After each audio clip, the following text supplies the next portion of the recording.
뭐 알라딘, 라이온킹 그 옛날에 있던 게 나와가지고 컴퓨터로 도스 디스켓을 예전에 디스켓으로 받으려고 그랬는데 못 받았어가지고 이게 뭐 굉장히 오래됐지만 초등학교 때 나왔나 그런데 한번 해봐야지.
게임보다 이런 영상이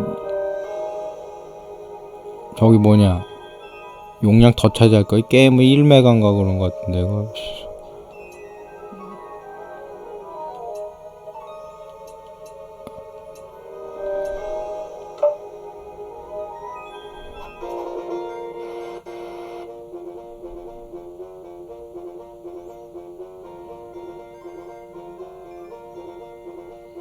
What people don't realize is that Aladdin was 잠깐 자막이 나와야지.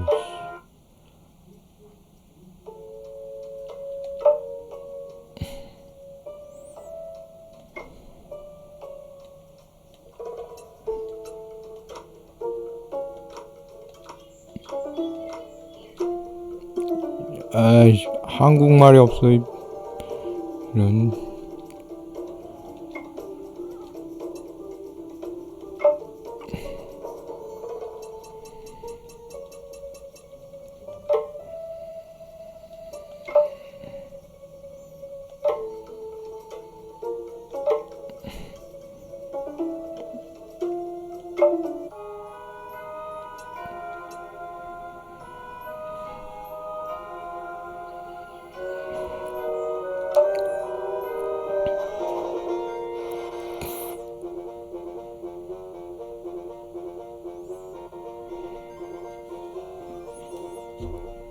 what people don't realize is that Aladdin was really a triple threat. Virgin, us-Virgin, we were making the game. Disney, we had all the Disney animators and the Disney license, so they were, very well vested in the game.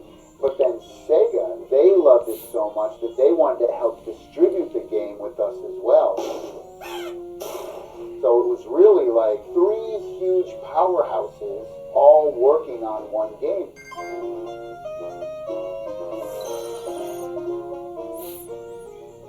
We sort of built this cool team who really cared about animation, and we made a game called Cool Spot for 7-Up. I was part of Dave Perry's team, and we were doing the Genesis SKUs of games at the time. So we had done Global Gladiators, and then we did Cool Spot, and then we started working on Jungle Book, which that was one of my favorite Disney movies of all time, so I was really excited to be doing that. So if you're from Disney and you saw how lovingly we were making Jungle Book, I think that was a surprise to them. They probably looked at that and went, okay, these are the guys. I was doing a bunch of Mowgli animation and monkeys, and we were just sort of getting into it.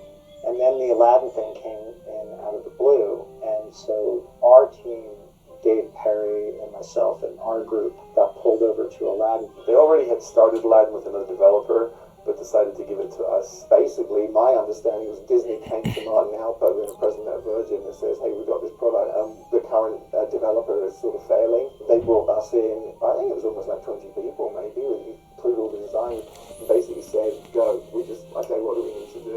You see how the world works is kind of strange. You can't quite just jump to say, well, we'll just do Aladdin. You have to sort of weave your way to it. You've got proof you can do cell animation in a video game. You've got artists that clearly can do very high quality Disney animation. And then music, our music was going to win awards again. We're on a roll at that point. Aladdin was just this flow of each game we did sort of gained more and more energy and attention on our team. We didn't have much time to do Aladdin. We did it in about 99 days. It was one of the fastest game developments ever. We had to have it done and finished by the time Aladdin came out on video that Christmas, because they were going to put in a flyer, remember? They were going to put in a flyer in like 10 million Aladdin VHS tapes saying, and buy the video game. So we had this massive deadline. We just pounded out a design document in a couple days. Everybody was really excited because we were getting to do a Disney Aladdin game. It was great because everyone was united by desire to work with Disney, work with this company that's like pushing new boundaries. I mean, our goal really was to do justice to the movie, which was a huge hit at the time. We were going to take hand-drawn animation, scan them in, and then color them in, tidy them up, so you could actually be playing an interactive cartoon. They were doing hand-drawn pencil and paper animation that they had experimented with digitizing and getting into the computer and then playing on a Genesis. It was exactly the kind of thing Disney was looking for at the time. They had this great engine and had yet to put a really big license to it. And so it was like the big license meeting the perfect engine at the right time, this little brief window. Just the pipeline for the animation was a pretty major hurdle. I was shuttling back and forth between Irvine and Florida, where Disney was at the time. I was still pretty green, and they sent me down to Florida to try and teach these featured superstar animators how to do video game animation. And I was like, they should be teaching me how to do animation. We burned a lot of time in the beginning figuring out how to make it look the way it was supposed to look. I think as an artist, you always look at your work with a critical eye and you're never totally happy with it. There were a lot of people, especially at Virgin, that were losing confidence in our ability to pull it off. And so it wasn't until the stuff started coming in and looking good, and then started coming in fast enough that it was clear it was going to get done, that everybody kind of relaxed a little bit. We don't like design games and being around games, so we just started adding our own ideas, and Dave would just incorporate them in the lamp level that you did. Yeah. Was that? No, that wasn't. That was one that was totally not in the movie. I mean, the parts. You recognise the parts in it, maybe from like some of the more abstract. Yeah, we got the graphics were from the movie, but the actual, Aladdin's actually inside the lamp kind of thing, and he's jumping around on the genie's body, which really, I don't think there was anything like that. Disney just accepted it that's necessary to make changes to make some gameplay. I mean, it looked like it belonged totally. Yes. Because you use lots of actual genie parts, right? You have the flicking finger. And there was the big letters. I think at one point there was like big letters, like Roman numerals on columns of that. I think that was also... So the imagery looked very familiar. It was all from the game. Yeah. All from the movie, yeah. I always feel, I just wish we could have more time. I like to fix the camera. Yeah, the camera's so jerky. Like, we didn't realize it at the time because Dave hadn't smoothed out to the camera as the engine yet. So now I look back at Aladdin and you jump, the camera's gone. We did more professional testing than we'd probably ever done. It meant that we were running these focus tests. We were watching through glass and watching kids play, and we would argue it's too easy or it's too hard, and then you would see the kids having a really, really hard time, and that settled all the arguments. Who cares what your opinion is? We're watching a bunch of kids suffer right now. I don't care if you think it's easy or not. These kids are suffering. Please fix it. I had a special screen that I used for testing the game that we would use on the team. You type in a code and my face would appear. Yeah. And it was just what I used to sort of really, really hack the game and play and test and jump wherever I wanted. It turned out this actually really helped for my career because, people start to recognize you from the game. The code gets out. Because people find our cheat codes, they find how we've been making the game. Well, actually, I would leak them to the press, actually. Because the game was moving so fast, everyone was excited every day by what they were seeing. It was feeling good, it was looking awesome, the animation was coming in. I don't think we realized it at the time, but the fact that that group of people got along as well as they did under the amount of pressure that they were under and performed their jobs without killing each other is pretty amazing. It was actually a really, really good group of people. And I can tell you, the group of people that I worked with down in Florida, that's like one of the best groups of people I ever worked with. For us, I think it was like a brotherhood. We were all passionate, we were all young people, none of us were really married or had kids, so it was our whole life, and we were so passionate about making the best stuff possible. And when you have 7, 8 people all like that in a room together, it's pretty amazing, pretty magical. I think what's important on a team is that you respect the talent of the other people. Because what occurs when that happens, when an artist draws something, you're like, oh my god, it looks really good. It actually creates this, it's not just respect, but I don't know, somehow you just feel really good about the people you're with. And if anything, I would define it as you feel lucky to be there. You feel lucky that you're surrounded with this group of people, and then they look around and they feel the same thing, and I think ultimately you end up with this very tight team. Because of that, you know, everyone was just delivering. That really made this whole thing work well. Just remember all the people. I think it's the people that really hit me, and just the craziness of. I still work in the video game industry now, and it's very sane. But back then, it was just the Wild West. Everything was, especially when they brought so many Brits over, they put us all in the same apartment complex. That's right. So it was like an oasis. Right? And we'll just get pizza and everyone would come over and eat, we could hang out at each other's places. In terms of how well we got along, or how, the quality of that team, we went on to do other projects together and stuck together. We definitely had a good. Well, you and I, we've been working together ever since. Pretty much, yeah. For Virgin as a company, they became a much bigger company, and they had a lot more opportunities, a lot bigger opportunities after Aladdin, because they showed what they could do. They got the Lionking game, and they got some other games, and they were able to bring in more people and more talented people and do bigger projects. And I think Aladdin opened the door for them. After Aladdin, you could feel the company growing.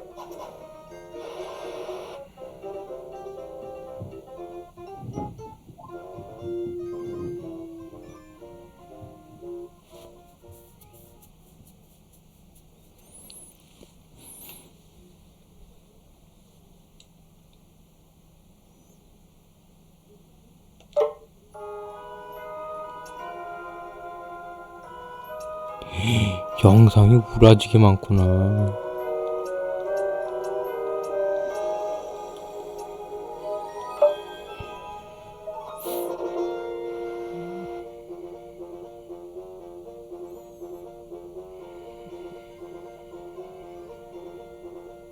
This was the very first time ever where somebody could legitimately play an interactive cartoon. It was hand-drawn art. It was an interactive cartoon. Our goal really was to do justice to the movie, which was a huge hit at the time. We could use everything that's good about the movie. There was no restrictions. Last working directly with the movie studio rather than through a game publisher. The biggest challenge was just being true to the art style and keeping everything on model and making sure that it was up to the standards that we all knew to be Disney standards.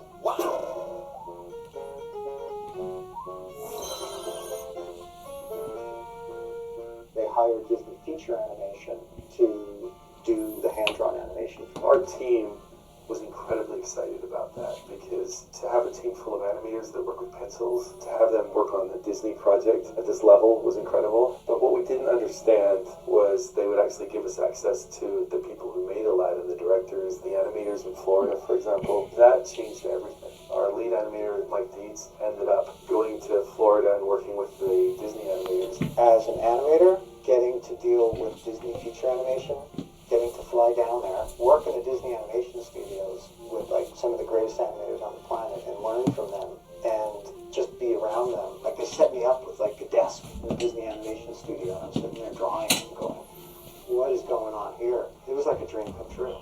That stuff was great, and it was really inspirational, and we learned a lot about color and how to use the sometimes some things can be quite simple, but they work, they're balanced, they're doing things you're not really seeing, you know, but they're communicating to you. They're just very, very talented. You can tell you're dealing with very, very talented artists, so it's nervous. It's pretty unfair for the rest of the industry, right? It's like, you know, if you're an animator and we've got Disney feature animation on our team. Well, so the way we worked was, because animation is so expensive, and it's a multi-step process. The first thing you do in animation is you do a pencil test, just a rough drawing. And then normally, if you're making a film, you watch the pencil test of the film and go, oh, we want to make these changes to the animation and make these revisions and add this here and take this out here. And then when you're happy with it, then you do a cleaned up version of the drawing. And then you look at that, and then you ink it, and then you paint it, color it, and finish it. That's a very expensive process. And you wouldn't want to go through that process on something that you're not sure is going to be in the game. So what we had developed a little bit on Jungle Book, but it really started on Aladdin, was to take those pencil test drawings that we were getting from Disney that were not finished, and we would digitize those and flood fill them white, and then put them in as sprites in the game. And then we could test it. We could play test it, see what was working, see if the mechanic was working at all, but also see if the animation itself was working. And then, when it was, only then we would move on to the final. What we would do, we would take these, you know, images from Disney, and then I think I would just paint it without thinking too much about the tiles and breaking it down. So I'd paint the bigger shapes, and then after that I would try and figure out, now, how do I make this into a tile set, and how do I make it efficient so we can actually fit it in the memory of the game. And then once you got it to that, then you have to go in and clean it up, and then sometimes it was still kind of crunchy, and then there was a whole process of going in and touching up the stuff that wasn't looking real great. That was just a frame-by-frame manual process that was really difficult, because you had to have someone who had a sensitivity towards both animation and pixel art, so that they could touch up what was there without, like, drawing over it and losing the sub-pixel movement. For me personally, the biggest challenge was educating the feature film animators who were used to animate at 24 frames per second and having as many frames as they needed to and had no restrictions. Teaching them what the restrictions were of animating for a video game, and some of the techniques that we used to use to get around those limitations, and then try and, like, get their superpowers as amazing animators to execute these techniques that we had developed to get the best out of the limited resources we had, and make the animation feel like it was Disney feature quality animation, even though it was far less frames and, you know, just crunchy resolutions. It was a process, and it was a process just figuring out what that pipeline was, and then once we knew what the pipeline was, like, to actually just run all that animation through that was time-consuming and expensive. What's so impressive is the fact that with the limited palette that was on the Genesis, we were still able, I felt, to sort of faithfully reproduce what the animated movie had, with the colours and the look and the feel of the artwork. And then that came down to the fact that we did have really good source reference material from Disney. We had big printed out frames of the movie right the way through the movie series. We had a lot of reference, which was something quite unique. Up to that point, we didn't have a lot of reference for games. When you looked at games back then, everything looked kind of angular. You know, platforms, and girders and crates. And so people would have a tendency to draw in squares or along that line. And with Aladdin, seeing his backgrounds, I think we were the first to really break that. We created more large shapes of buildings. You couldn't see the tiles, it wasn't so obvious. We were really trying to capture the spirit. That was tricky, that was challenging. And sometimes it's funny, you go back and you see stuff, and I think my kids will be looking at Aladdin and they go, did you do that, man? Did you do that? And you can't remember. Like, that's how closely everyone managed to get their style. So I look at something and go, oh, yeah, I think I did that, but Steve could have done that, or Lynn could have done that. That's what I think. I've got a memory that I could have done it. I remember certain things I did, but I don't remember everything. Back then, it was like, what? How are they doing this? The animation was the smoothest the industry had ever seen. You knew, hey, this is a very special game we're working on. And the amazing thing is, if you put in Aladdin today and you play it, it holds up. Now, how many video games 25 years later can you say graphically can hold up and you can still find it interesting graphically? And that's why I know it was going to be a big hit, because it looked like nothing. I couldn't wait for people to see this. Sometimes you just know.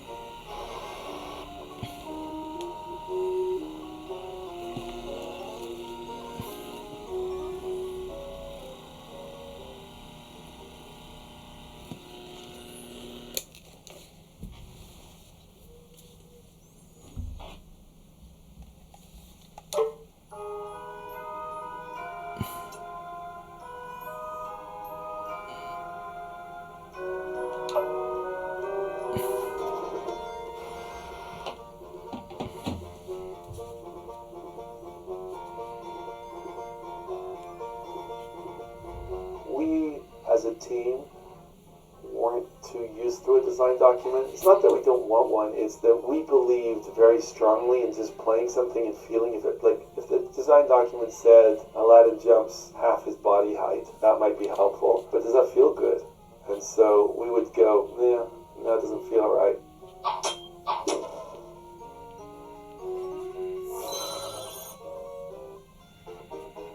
There were elements of the design document, if I went back and looked at it, that I think made it in the game. A large percentage didn't, because it just evolved. And so everything was tuned based upon what we just thought felt right. And so then the level starts getting laid out based on the limitations of the device. So whatever the design said, we're going to have some repetition of things because that's just how the platforms work. The game ended up building itself based upon what felt good or what fit and we could squeeze into the device. We were designing on the fly, and Disney was approving it or not approving it or giving input. So it was an organic process. The biggest challenge to program a game like Aladdin is actually to get Aladdin, the character, to fit into the console when you have potentially thousands of frames. How could you ever do that? The way a video game console worked back then is you would draw a box around that character and that whole thing would get stored. So Aladdin was actually the worst case design character ever because it's a person with a big long sword. And when you hold out the sword, it makes a box like this big because you got Aladdin and the sword doing this. And so it caused us really to think very hard, how could you possibly crunch all these big giant characters into the game? The real breakthrough was Dave's sprite system, which could take non-square characters and break it down into little parts. My tools engineer, Andy Astor, he made a tool for us that basically just did the most amazing job of cutting out all the bits that weren't necessary and also looking for any little bits that were the same. So if Aladdin's ear didn't move between 2 frames, it would actually save that part and would reuse the ear from previously. And so there was this sort of massively clever compression going on. And no one had really done that before, so you could have big stretchy frames of animation. Making it possible to have larger shapes that could change shape on the screen rather than just saying, hey, this is like a 4x4 sprite. I personally spent a lot of time early on in the project working with Dave to figure out how we were going to get these drawings down to these sprites with giant pixels and have it still have that sub-pixel movement and still look like the animation. I think I remember seeing the very early, Aladdin like run cycle and that up on Daisy Machine, and it was just in black and white pencil still. You could just see it was just so fluid. We'd never seen anything quite like this before. Eventually we got to the point where it worked. Games were very horizontal and vertical before, and we had lots of slopes and angles. Yeah, it didn't require straight lines. Well, you actually had a tile set that would actually build these little lines that would have different angles of these tiles, which would be the thing that the character would walk along. And so we could build different angles, make them go up, and you could make some one way as well, so you could you walk on it, but you could jump back up through it. yes, this is my method. It's like I would take some element of the game, and I just draw that on my monitor. And then we had to make tiles that were 8x8s. And then you could build those into larger tiles that were 2 of those tiles in each direction. That's right, isn't it? So that would be a 16x16 tile. And from there, they were then used to build the actual levels themselves. When I would look at some of the art that was based on the level art, I would look at what I thought was the highlight piece, and I go, okay, I'm just going to start right there, and I'm going to burn a bunch of tiles, like a third of my tile set, to get that one piece looking great, and then try and stretch out. And then you try and use bits of that one piece. I wanted to make sure I had that strong center piece in the level that you go, oh, that looks just like the movie. It was also interesting in Aladdin, is one thing I talk about quite often, is how people play video games with paint. And so we worried a lot about the story of Aladdin because it brings the importance that he tells the story. And in reality, we just already know the story, but so there's a whole argument, do we really have to tell the story? And we, of course, agreed in the end, yes, we have to tell the Aladdin story. So we had this scrolling Once Upon a Time thing. We tested it with the kids, and it was so funny because we're watching a room full of kids, and all you see is the thumbs going, don't read any of this. There was one girl in the room who sat and read all this stuff, and we pulled her out and said, why did you read all this, why did you read the story? And she goes, because I thought it would say something important and it didn't, and I'm really annoyed. So it's a very interesting point, because there's a discussion of whether video games should be, more about stories and more about gameplay. I think it was pretty clear at that point in the industry it was all about the gameplay. Sound is way more important than most teams are ever willing to admit. This is one thing that Dave really fought for. Audio actually took up the most space of these cartridges. And so if you wanted more memory on your cartridge, that's $3 more per cartridge. And so they never gave music guys anything. But what Dave would do is he would say to me, look, Tommy, pretend you didn't have any, restrictions. What could you get the Sega Genesis to sound like? So me and Dave, we used priority. We were doing things that no one had ever done before. And then Dave, again, to his credit, he would take that to the president of the company, Martin, and say, hey, look, guys, if you spent that extra $3 or $4, look what we could get this to sound like. Disney gave me all of these scores, these massive, conductor scores, sheet music. This is a score written for the movie that had maybe 72 players. Now, I only had 6 voices, 6 monophonic voices in the Genesis, and so it was very difficult to take these big scores and kind of put them like this. So I had to go out and hire a dude, remember his name was Donald Griffin, to take all these massive scores, and then I would get back a MIDI file that had everything broken down, and I would have to then go in that MIDI file and start hacking and doing all my little tricks that I would kind of perfected in the Genesis over the years. The sound chip in the Sega Genesis it's called FM synthesis. It's a synthesizer from the 80s. It was actually a Yamaha chip that they used in the DX7. So it was this really kind of punchy, synthy, had lots of beefy, low-end kind of stuff. For an orchestral score like Aladdin, the challenge for me was, okay, I might be able to write a tune or I'd get that MIDI file of everything arranged, but now I got to get this thing to sound like an oboe. Oh my God, how do I get a wow to sound like an oboe? So I would sit there for literally days at a time. Days to come up and tweak all of the different things within the chip to get it to sound as close to an oboe as I possibly could.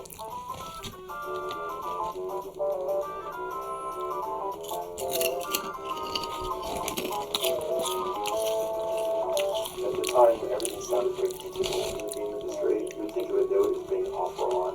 And it's on or off.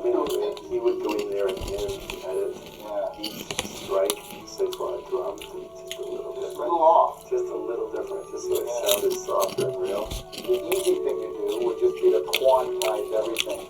So it was exactly on the beat, but it didn't have human feel. So the only way to get that human feel was to go in and literally tweak every single number and listen and tweak again. I definitely appreciated the work that was getting done, there's no question. Sometimes he would come in and throw me away and be like, how are you doing? Okay, that sounds like a real electric guitar. And he's like,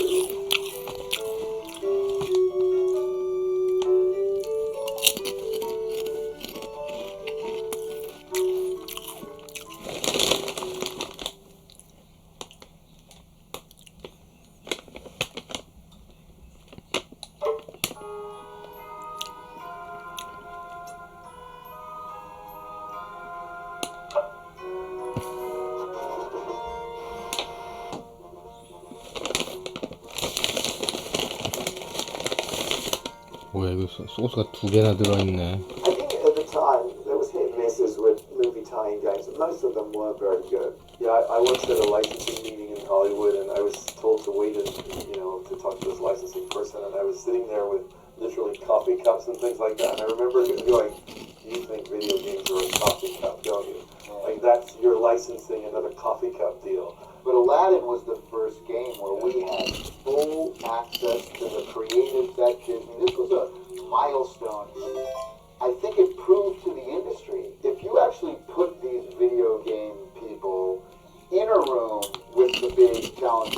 Hollywood. They can work together. They can work together and make something amazing. It was so much better than what was expected. Whoa, this game is really good.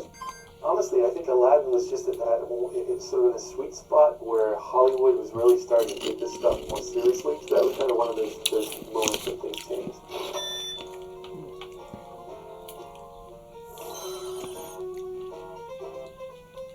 At the time, when you made a video game, you would get some magazine adverts, they'd run some adverts, and that was pretty much all you get. And we once got invited to a press launch for Aladdin in Chicago at CES. We were revealing Aladdin at CES, and at the last minute I decided not to go because I felt like I had too much work to do just to get the game finished. So I didn't go. I arrived and the doors open, and there's the entire floor is the cast of Aladdin, like all in costumes and people in dancing and all the rest of it getting ready, and I'm like, oh my god, what is going on here? And I go down and I go into this giant room. Remember Shinobu, the head of Sega Japan, was there. Katzenberg was on stage. Jeffrey Katzenberg. Richard Branson. At the time, Jeffrey Katzenberg was the president of Disney. Richard Branson was there, and Tom Kalinske, president of All Sega. the press. This was it. This is a big deal. It was a Coming weird out. moment because I've made a lot of games that had, that had good brands and things like that, but I'd never seen what happens when you have that level of celebrity lean in, and having Disney, of course, as well. I remember everybody coming back from CES, and Aladdin had won like game of the show, and like there was all these accolades. And I remember Doc saying he had never been so proud to wear a company shirt than he was at that show, walking around with the Virgin shirt and showing Aladdin. So there was like all these accolades and this excitement about the game. It was a really amazing point certainly in my career, because I could feel the video games were about to become big. Like this wasn't the way it had been for the last 10 or 15 years. This was next level stuff. It was all happening, and there was just a huge excitement about Disney at the time. I They could do no wrong. Yeah, it was really, everyone was excited about Disney movies. Jeffrey Katzenberg once called me to ask about working on The Lion King, and it was very difficult to say, no, we're not going to do it. Well, we wanted Lionking Oh, so badly. oh yes. Yeah, because we got to see a special preview of the movie. Going out to Vegas, Roy Disney was there, Katzenberg was there, the big production, and we were so nervous when the movie came out. And I remember Doug was sitting in front of me, and I could see tears flowing down his face. Yeah, it was so So it was very emotional. I regret that to some extent, because I think we could have done just an astounding job. The people at Big Handle were excellent. Westwood. So they did fine. There was no problem. They got a great game. I would have enjoyed that experience of getting even closer to Disney and seeing where this would have gone. I wanted to do Frozen. From a musical standpoint, Having a daughter, I would love to do Frozen. That would have been really imagine good. all the ice effects and stuff we could do. Fantasia would have been to work in that world with amazing music and the sorcerer Mickey on the mountaintop conducting the thing. We felt pretty proud of what we had achieved. It was a good-looking game. It was fun to play. So I expected it to be successful, but I think it was more successful than any of us could imagine. We just tried to meet the quality standard of the movie as much as we could on that, 16-bit Genesis, just to try and get as much of what the movie was and the imagery, follow it as close as possible. It was a perfect little storm of all of those disciplines: design, production, animation, art, even marketing. It was the right property at the right time. I think it's just the visual look and quality of the game. It set a new standard. It really was a new benchmark in the animation. The balance in the gameplay, with the look, it all was in harmony. Nothing seemed out of place. The music was great. Everything's at equal bar, So it was so fun, and to see the final product and get it out, and to see the reception of it was really exciting. Yeah.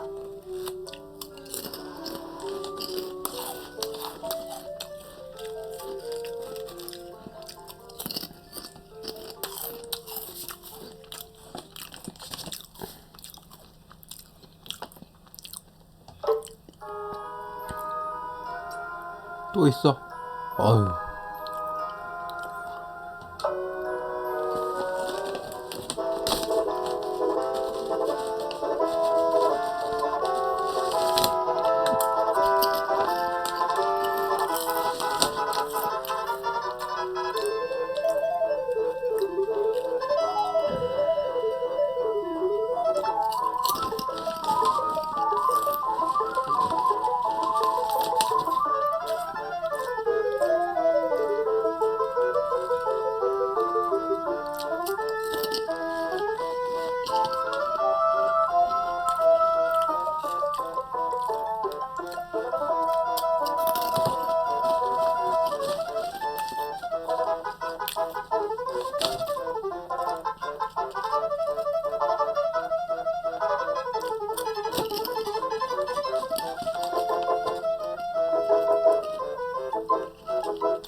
뭐야 이게?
As multimedia entertainment skyrockets in popularity, more film companies than ever are uniting with computer developers to create movies and interactive games together.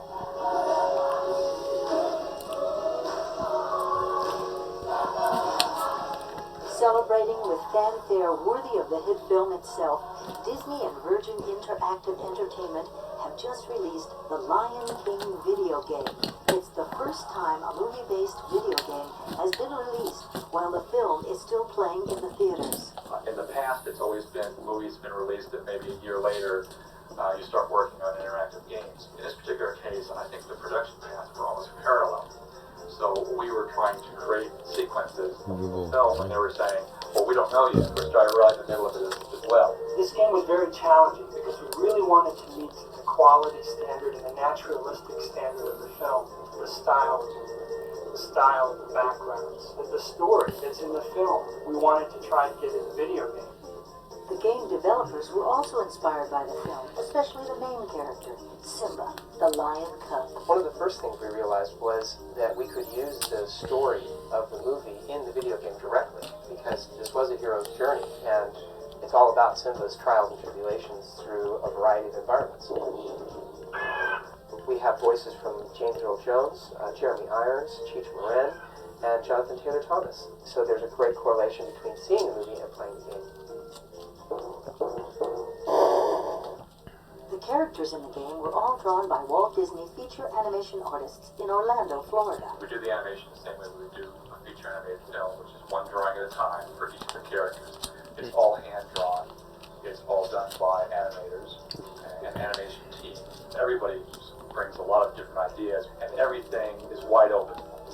Animating a four-legged animal is challenging, especially an interactive character who must respond instantly to a variety of commands. The cat, if he jumps in midair, wouldn't all of a sudden jump and turn the other way. He'd have some actions where he turns around. Physics would carry him a certain way. So we have to make these things appear to happen instantly and still apply the same sort of naturalistic feel that the film has. The young Simba has the fluffy paws that they're consistently flopping around. He's happy-go-lucky and playful. So I try to incorporate that attitude into the game. As he ages, he moves slower. You have this 400-pound animal now, so you have to consider the weight. We try to watch animal gestures and try to incorporate that into our drawings, and yet put a little bit of ourselves into the drawing too.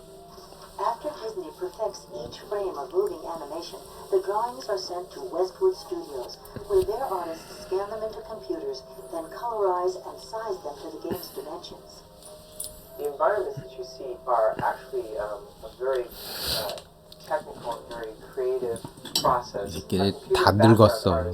Uses small squares 늙은이 or blocks 돼가지고. of patterns to create the images you see on the video game.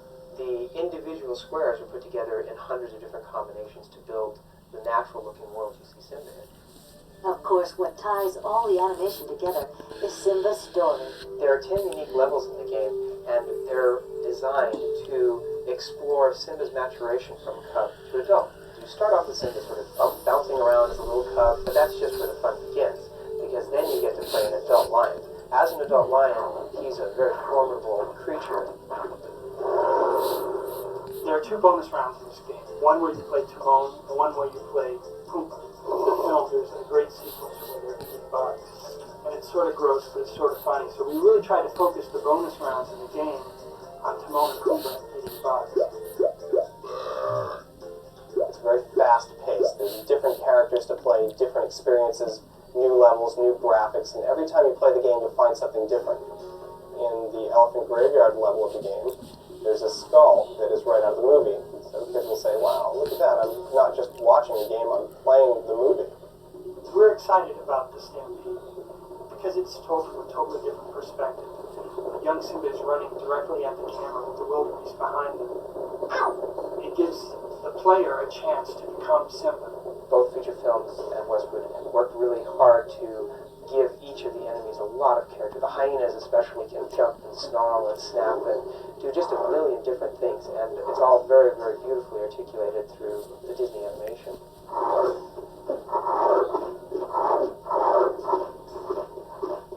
It ends in this climactic battle at the top of Pride Rock with the Pride Lands burning below, lightning striking from above, all the while there's Scar trying desperately to defeat him and retain control over the Pride Lands.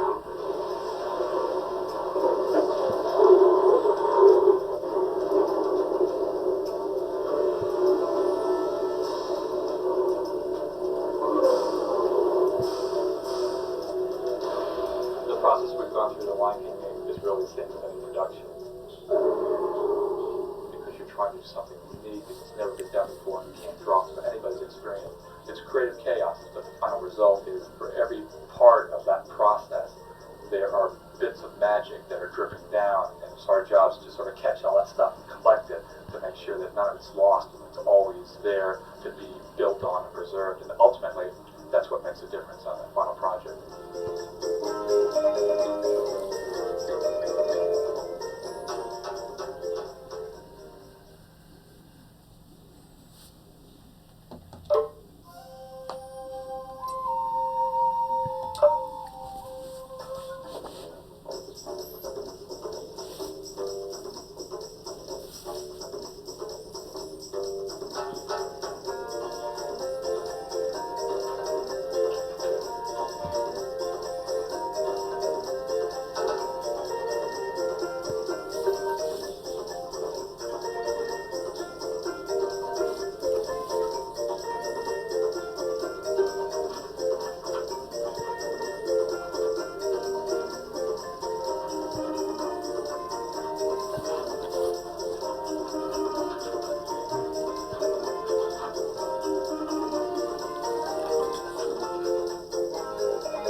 자, 구닥다리 컴퓨터다.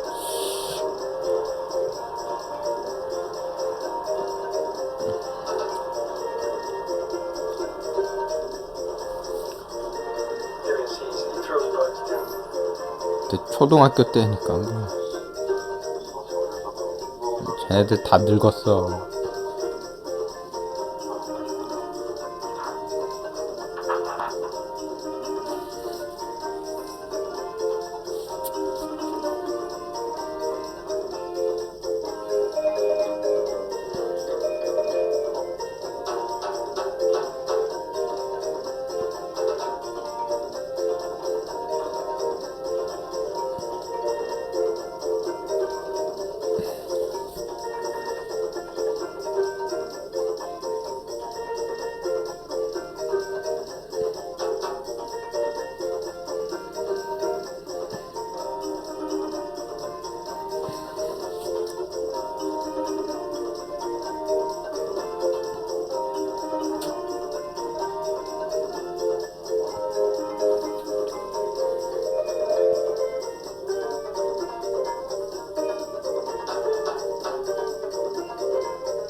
process we've gone through the Lion King game is really the same as any production. You know, you have it's a point in production where I think it becomes so hectic, and everybody is really trying to solve so many problems because you're trying to do something unique and it's never been done before, and you can't draw from anybody's experience.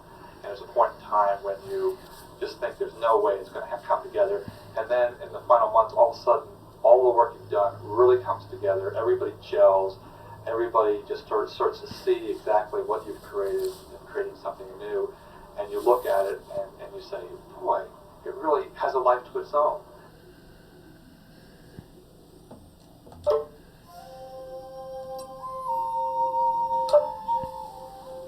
The real distinction between Disney characters is that they are created as devices for storytelling.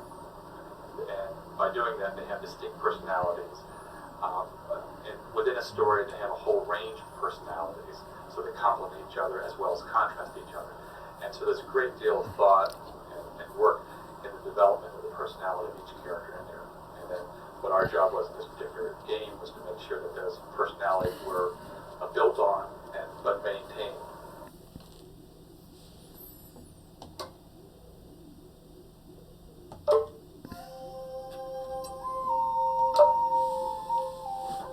The process we go through is just really two parts of the team, really. There's the programming and game design, which these people are experts in that field, and ourselves, which are filmmakers and animators. And we had to sort of synthesize what we all know as being the correct way to do things and sort of meet halfway.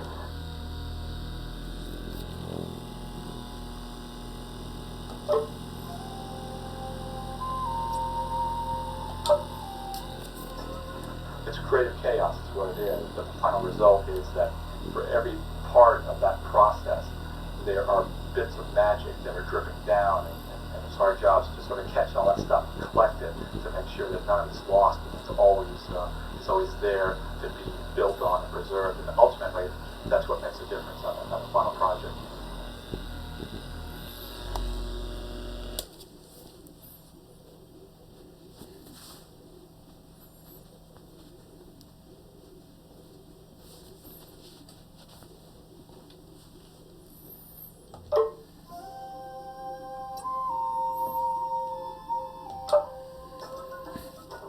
What's exciting about working on a video game is that it gives the player a chance to become Simba, to see the character on a big screen in a film, but play him in the environment that's very much like the film in the game, and to act out sort of Simba's role in the film just like it is in the video game.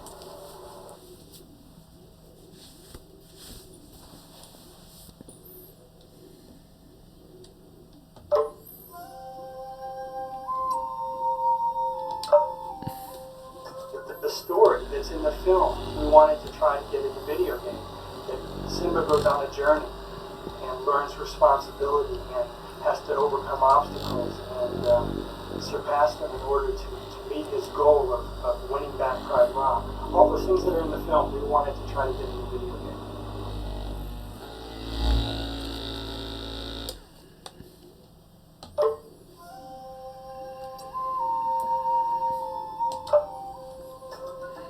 In the beginning of the video game, you play a young cub, Simba, and he is really exploring this world of the South African tribes, and he's trying to survive among the other animals that are there. Then later in the game, in the latter levels, you play adult Simba. You're now really taking control, aggressively moving through the game, finally confront Scar, win the game.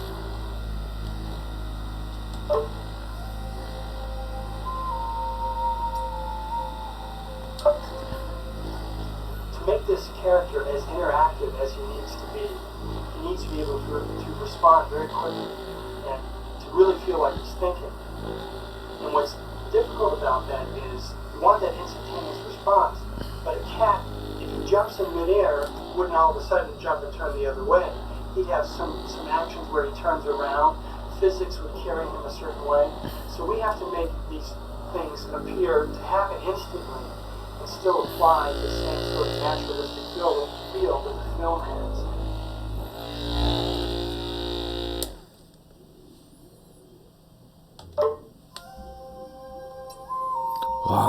엄청 많네. There are also two characters in the film, Timon and Pumbaa, that we tried to incorporate in the game as the bonus rounds. We really try to introduce a lot of the humor from Timon and Pumbaa. In the film, there's a great sequence where they're eating bugs, and that's their diet. And it's sort of gross, but it's sort of funny. So we really try to focus the bonus rounds of the game on Timon and Pumbaa eating bugs.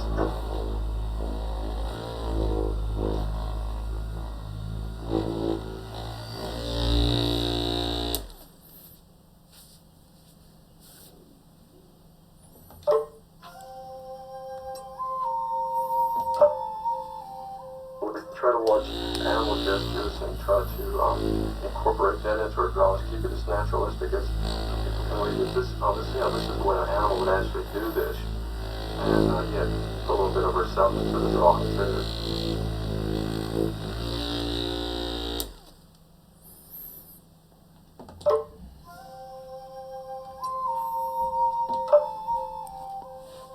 I think the biggest challenge in drawing four-legged characters is just trying to deal with which paw is going to affect the one behind his back legs, as opposed to if his right paw is touching, how's it going to affect his left back foot or something. So it's especially in a run when you're trying to make this guy run, which feet are hitting, which is it 3 legs at a time or 4 legs, and so that creates the biggest challenge.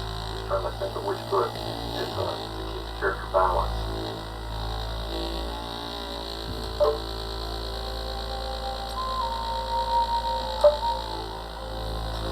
Young Simba has some fluffy paws that they're consistently flopping around. As an adult, he moves slower, and so you have to think you have this 400-pound animal now that's moving around as opposed to this little cub, so you have to consider the weight now.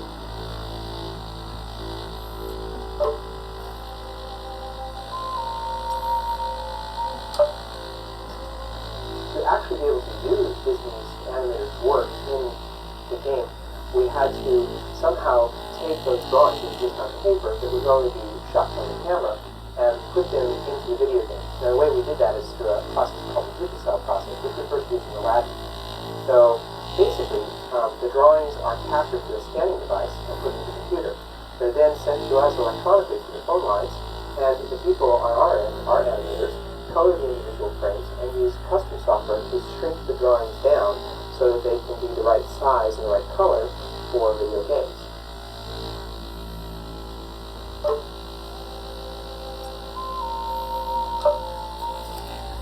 There are 10 unique levels in the game, and they're specifically designed to explore Simba's maturation from cub to adult. So the first 6 levels of the game are all about learning to be Simba and this young, agile lion cub. The last 4 levels are all about learning how to fight and use the power that's inherent in an adult lion to regain control of his throne.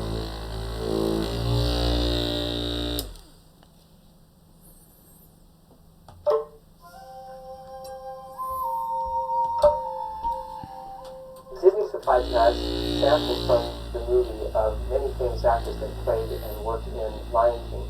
We have voices from James Earl Jones, Jeremy Irons, Steve Moran, and Jonathan Taylor Thomas. It's really great because the video game is actually the same clip from the movie, so there's a great correlation between seeing the movie and playing the game.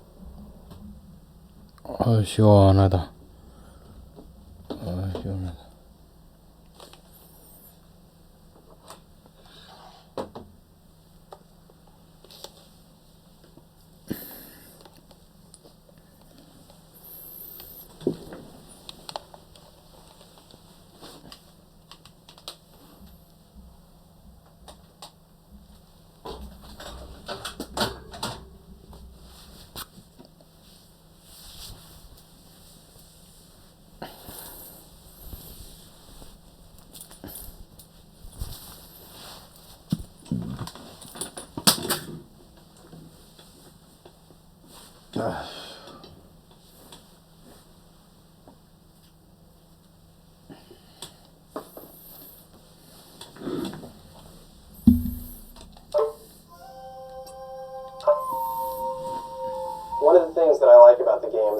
always different. It's very fast-paced. There's different characters to play, different experiences, new levels, new graphics, and every time you play the game, you'll find something different.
wonderful saying about animation and about animators that great animators don't just move drawings, they move people. And I think you can see why we're excited about The Lion King and about the potential of animation to stir the soul and to actually move people. We're in the middle of a wonderful renaissance of animation right now. Films like Little Mermaid and Beauty and the Beast and Aladdin have kind of redefined animation for a generation. And our audience really has rediscovered animation as well. If you remember when Snow White was released in 1937, the audience accepted Snow White as though it were a mainstream film, and I think what you're seeing now is people going back to the theater to enjoy animation, not just to drop their kids off, but to enjoy it as a family. It's for the kid in all of us. The Lion King is a departure for us in many ways, and I suppose one of the biggest departures is it's an original story. It's about growing up. It's about coming of age.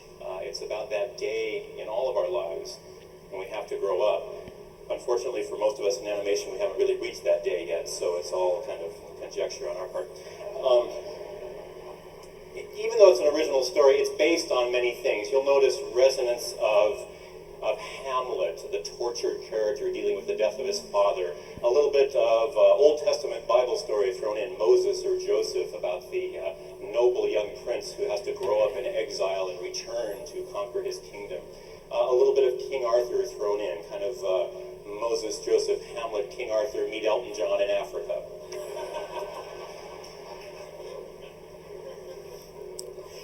Our story starts with Simba, our hero of our hero's journey.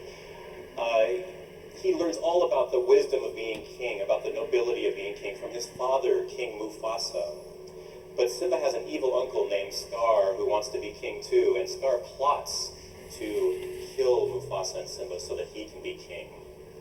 And he does. In a terrible stampede, King Mufasa is killed and Simba's driven off, left for dead, far away from home, lost and alone in the inhospitable wastes, where he's rescued by an unlikely pair of a flatulent warthog named Pumbaa and a fast-talking meerkat named Timon. Meerkats, if you remember, are kind of the prairie dogs of Africa, known for their uncanny ability to perform elaborate musical numbers in the Serengeti. So Simba grows up in exile, far from his family, and as an adult, he's tortured somehow about the loss of his father and about him dropping out of life, until one day his father's spirit appears to him and says, Simba, you must take your place in the circle of life. You must remember who you are. And so he gets the message and returns to his family, returns to his home, and takes his place as the Lion King. These films in themselves are kind of heroes' journeys in the making of these films. It took about 600 artists spread out over 4 years' time on 3 continents. We have a studio in Los Angeles, in Florida, of course. We recorded music and dialogue in New York and London, and for the first time we went to South Africa and recorded extensive portions of our soundtrack in Africa. When you see the film, you're seeing about 120,000 frames of film that have been labored over to create The Lion King. It represented a challenge in another way for us too, because for the first time we had to deal with a story that was complete allegory. There's no humans whatsoever in The Lion King. Even Bambi had kind of man in the forest. So for us it was a real challenge. One of the animators came up to me one day and said, well, how do you expect us to do this? Because all of our characters are naked with no opposable thumbs. I don't understand how we're going to make it. But we brought in lions. We had Jim Fowler, we remember from Mutual of Omaha's Wild Kingdom, came in and brought lions into the studio. And we sent animators to Africa to be inspired by the landscape and the culture. And the result, I think, is a sense of power and nobility, not only of lions, but of Africa and of kind of a sense of place and being of this primal, wonderful place to tell the story of the Lion King. Lion King also represented a possibility to bring together a rather diverse, spectacular cast of voice actors. You haven't lived until you've been in a recording studio with Jeremy Irons, Whoopi Goldberg, and Cheech Marin performing a scene together. It's quite extraordinary. It's also a film of innovation. Each of these films, and we do stand on the shoulders of our previous films, but Lion King in particular represents tremendous effort by our computer graphics artists. For the first time, a generation of animators can come to work and some pick up a pencil in the morning, some pick up a paintbrush, and others pick up a mouse and a keyboard and express themselves with a computer. Musically, The Lion King was a departure for us too, working for the first time with singer, songwriter, rock star Elton John and Academy Award-winning lyricist Tim Rice. And the score is something we're particularly proud of. Hans Zimmer, whose work you know from films like Backdraft and Thelma and Louise and Driving Miss Daisy and Rain Man, crafted a beautiful African score to complement the storytelling of the film. So as you can see, it's not just about making drawings move, but it really is about moving people, stirring the spirit. Today's a really important day for us because as we speak, and in the next few hours, The Lion King unfolds in hundreds and hundreds and hundreds of theaters across America, and people for the first time across North America will get the opportunity to go see this film that's been 4 years in the making. There's a character I haven't really talked about in The Lion King, and he is a mentor. We all have mentors and characters, people in our lives who show us our way and our place in the circle of life. And in The Lion King, Simba's mentor is a wise, old, mystic shaman baboon named Rafiki, and he's here today. So ladies and gentlemen, please help me welcome Rafiki. Asante sana squash banana, wewe do mimi apana. Asante sana squash banana, wewe do mimi apana. Oh, hello there, everyone, and welcome to the Pride Lands, home of the Lion King. I am Rafiki, which means friend in Swahili. Now, friends, I know why you're all here today, but do you? To eat the free food? I was right. You don't even know why you're here, but old Rafiki knows. You repeat after him. Asante sana. Ooh, that wasn't too impressive, was it? Let's try again. Asante sana. Much better. Asante sana. Squash banana. I look like a big iguana. I thought you were all looking a little green around the gills. Squashed a banana for breakfast. Oh, can't go yet. There's something new to show you. Shh, shh, it's a secret. And now, ladies and gentlemen, the man who just can't wait for us all to play the video game, Jeffrey Katzenberg, the chairman of the Walt Disney Studios.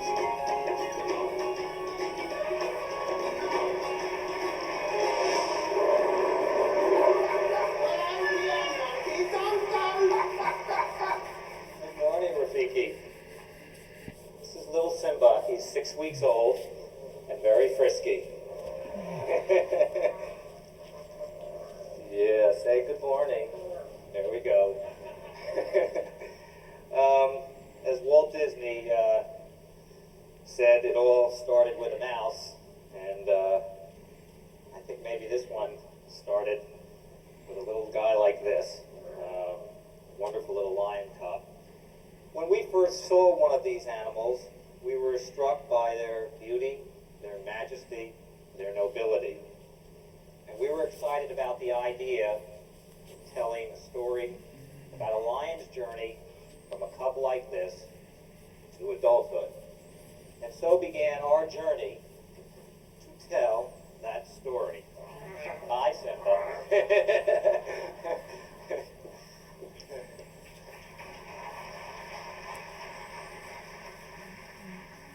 Can't imagine how much pressure that is. The story we came up with isn't just about lions, though.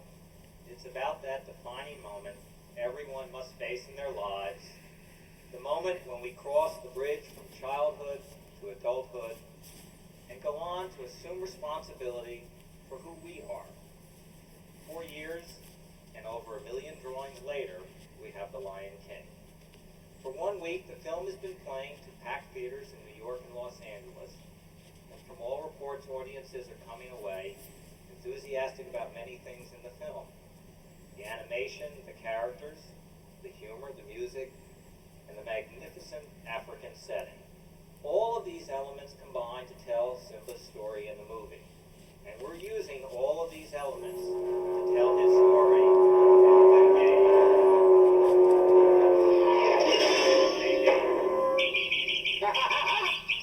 Well, it's about time. I've been waiting and waiting and waiting and waiting and wondering when you'd get here. Don't like tardiness. If you're tardy... Hey, why are you here anyway? I knew I should have left the skydiving to Richard Branson. Ladies and gentlemen, Martin Albert, the President, CEO of Virgin Interactive Entertainment.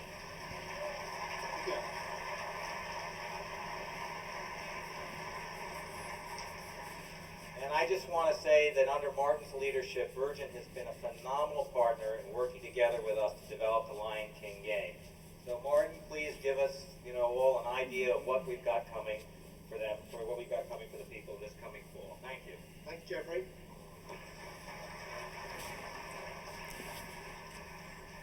Morning. Thank you all for giving up your precious time, power breakfasts, and beauty sleep to join us on our proud ride. This time last year, I stood on a similar Chicago podium with Jeffrey to launch Aladdin, the Sega Genesis video game. Now we have returned, this time with our new friend, Simba the Lion Cub. Now I know exactly what Disney meant by the clause in your contract. We are here today to preview the results for second collaboration between Disney and Virgin, the results of which is a video game that will take us all to a significantly higher level. Lionking. In an increasingly violent and disillusioned world, the fundamental values and acute narrative that run through this stunning animated motion picture speak loudly to its audience. And from this powerful and emotive cinematic adventure, Virgin and Disney have been able to distill the essence of the movie into an extraordinary gaming experience. In bringing this video game to fruition, the smooth and seamless integration of Disney's feature animation group, Disney Software, and Virgin Interactive Entertainment presented a formidable challenge. This task was made all the easier by one common goal: excellence. And whilst this isn't the Academy Awards ceremony, I would still like to acknowledge two key people without whose commitment and skills this project would not have reached the heights it has. Mark Terran from Disney Software and Lewis Castle from Virgin Westwood Studios. Thank you both very much.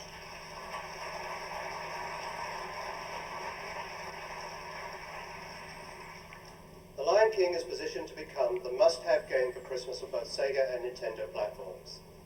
Now, to make sure that everybody gets this message, Virgin is committed to an $8 million worldwide marketing and promotional budget covering the final quarter of this year. The majority of this spend will be on a TV commercial campaign, but also look for highly innovative print and promotional components. In Europe, the games will be launched simultaneously with the theatrical release of the movie. Now, Paris, Hamburg, and London offices will provide an unprecedented level of marketing support to back our European retailers. On the same day, the North American rollout will take place with equal razzmatazz. Just as the game sets a new standard in innovation, our marketing efforts will sound as loudly as the drums of Africa, and the message they will carry will be as clear: the Lion King has arrived. Thank you very much. Wow, they are really great. Quiet, subtle, all before 9 o'clock in the morning.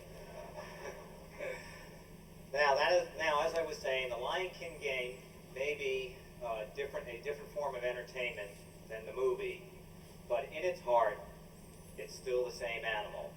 The story, the animation, the characters, the music, the humor, and the exotic setting will all be there. But this time, the audience will get to take part. This is how the Aladdin game was created. The elements that made the movie unique were also designed into the game. The result was a game that was the sales champ last Christmas and is now projected to sell over 3.5 million units worldwide.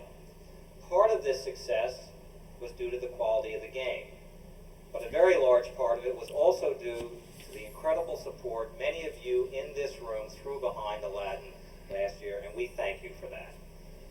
If the Aladdin game was good, we want the Lion King game to be great. As with the film, the game will begin in the colorful and carefree world of young Simba, who frolics among his friends in the animal kingdom. Then in each successive level, Simba will acquire new skills and knowledge as the overall tone of the game becomes more serious.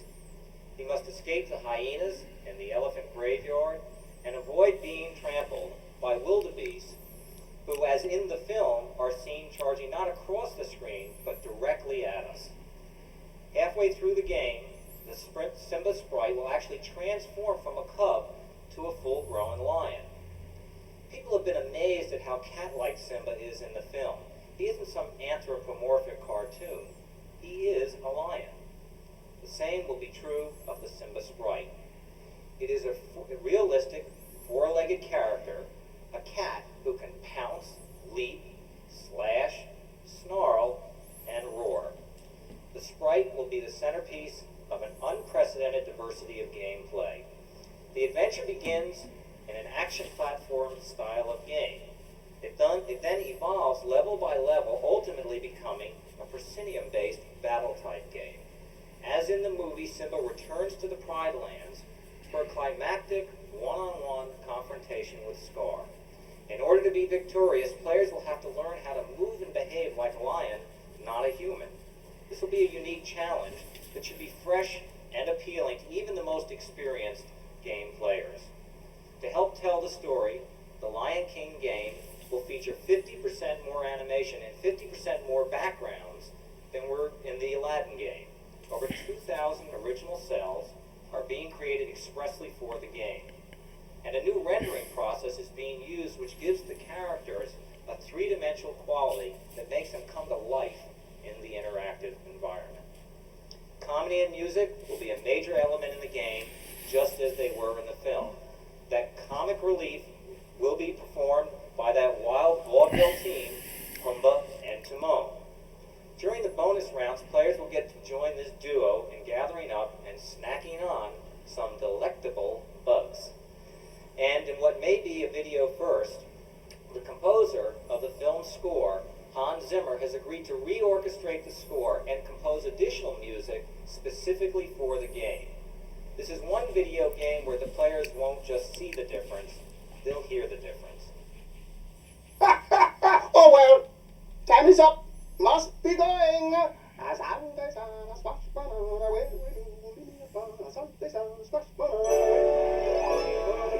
Wish upon a star, makes no difference who you are. Anything your heart desires will come to you. Rafiki, you just helped to introduce the new Lion King game to the people here at CES. What are you going to do now? What? I'm going to Pride the Rock. Where are you going? What kind of question is that? Where else would I be going?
뭐 원주민 춤인가?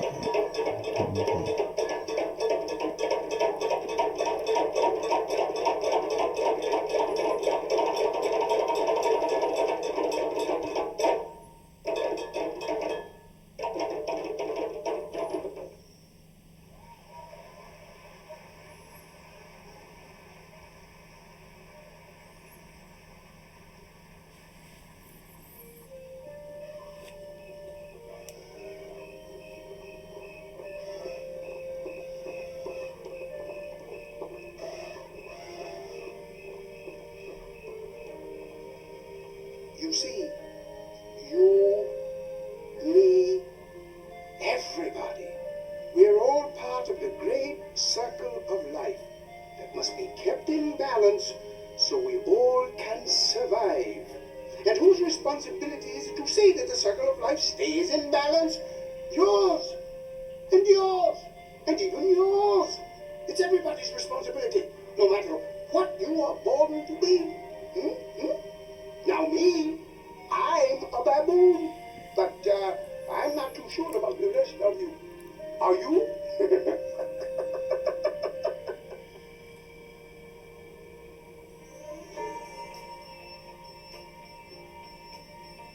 From the day we arrive on the planet and blinking step into the sun, there's more to see than can ever be seen, more to do than can ever be done. There's far too much to take in here, more to find than can never be found. But the sun rolling high through the sapphire sky keeps great and small on the endless round. It's the circle of life, and it moves us all.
뭐 한 판 해보자.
어디 화면이 이렇게 조그매? 화면이 이렇게 조그마냐?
어이씨.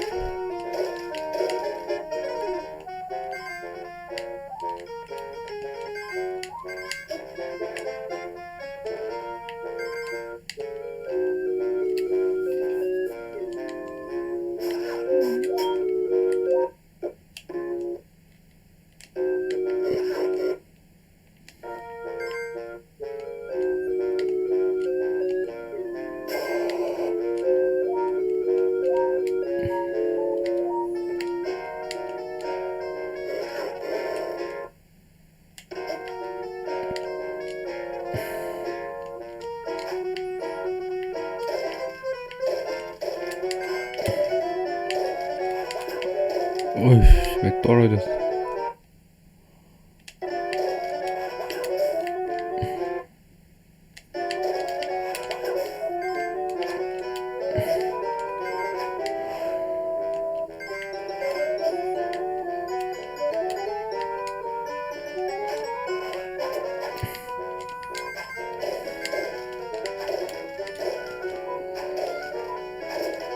이렇게 죽이는 거구나.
아이, 또 떨어졌어.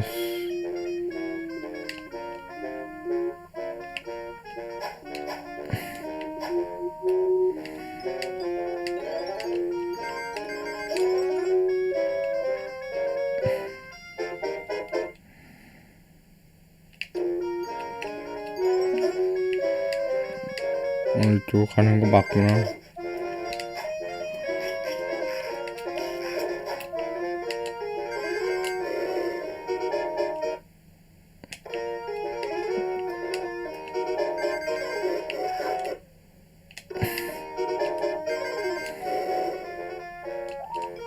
2단 점프 안 되는데.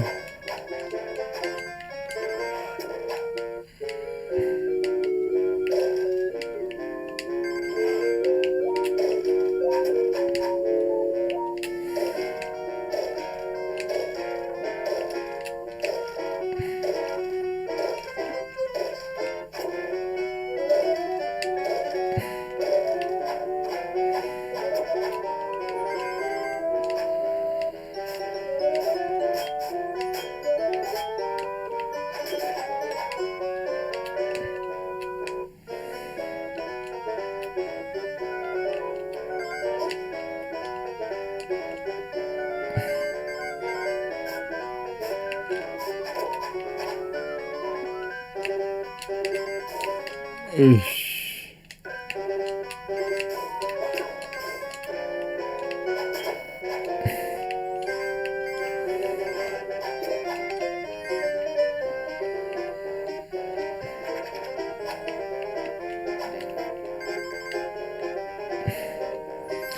페르시아 왕자 같은데.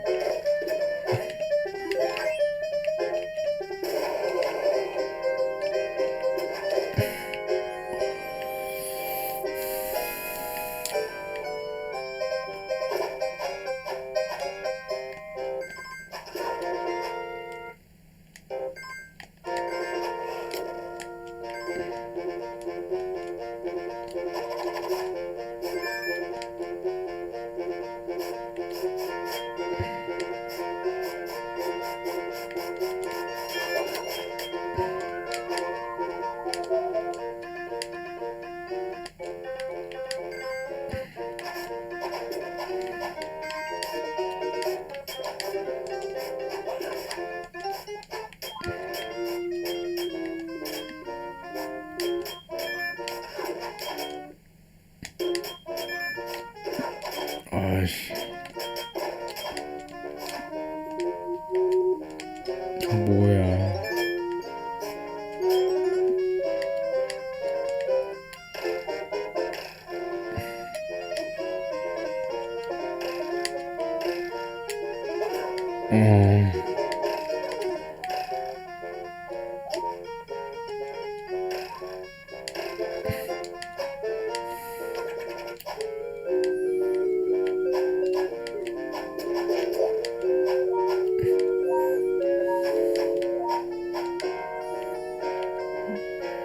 뭐야 이게.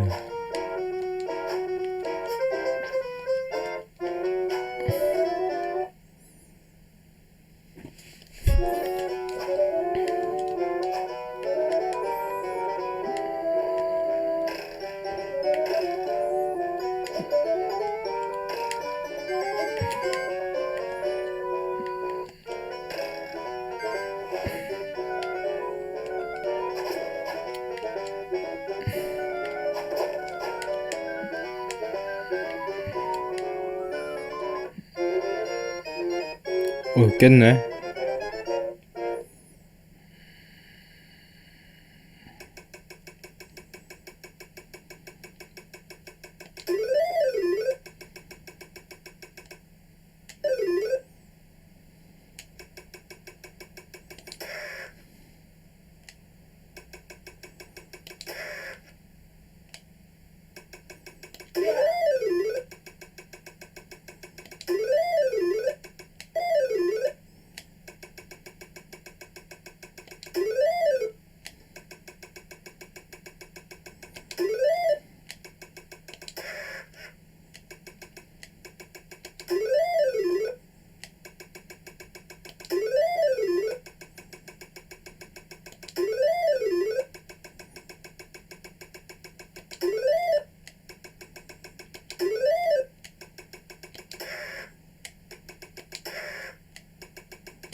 이런 방알.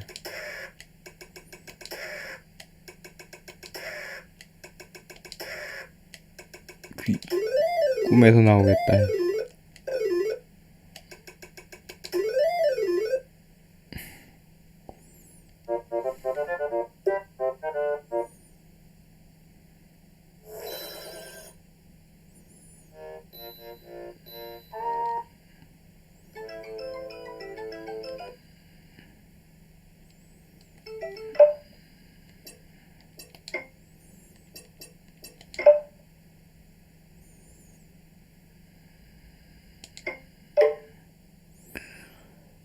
이제 그만해야지.